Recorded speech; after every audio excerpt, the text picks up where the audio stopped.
Sphere of action देखते हैं। तो although every organ is susceptible to this action of nux vomica, it is predominantly act on spinal cord, motor, sensory centers, brain, gastrointestinal tract, respiratory, cardiovascular system, genitourinary organ.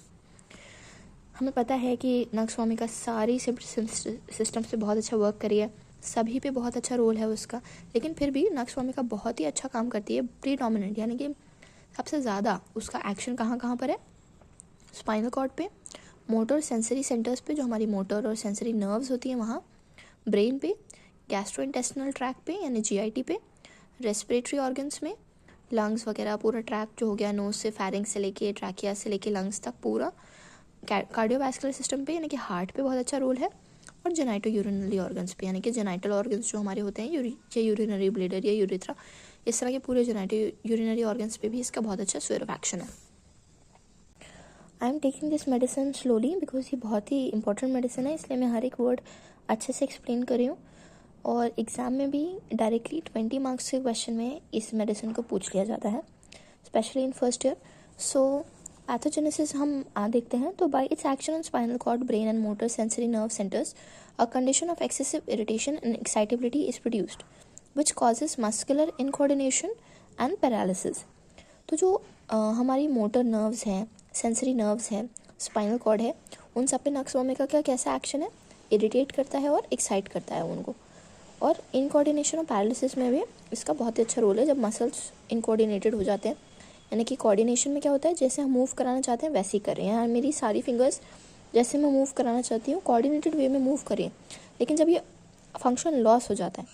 Ataxia हो जाता है, तो फिर ये मेरे कंट्रोल में नहीं है, फिर ये अपने आप ऐसे मूव करेंगी और इनकोऑर्डिनेटेड वे में मूव करेंगी, या फिर पैरालिसिस हो जाएगा। तो पैरालिसिस में मूव ही नहीं करेंगी, loss of sensation, loss of nerve damage हो गया तो मूव ही नहीं करेगा, हाथ जो है वो बेकार हो जाएगा, या जिस भी पार्ट में पैरालिसिस हुआ है। It acts on organ and their nutrition, सारे ऑर्गन्स पे और उसकी न्यूट्रिशन जो प्रोवाइड होता है या एब्जॉर्प्शन एसिमिलेशन की जो प्रोसेस है उन सब पे इसका एक्शन है।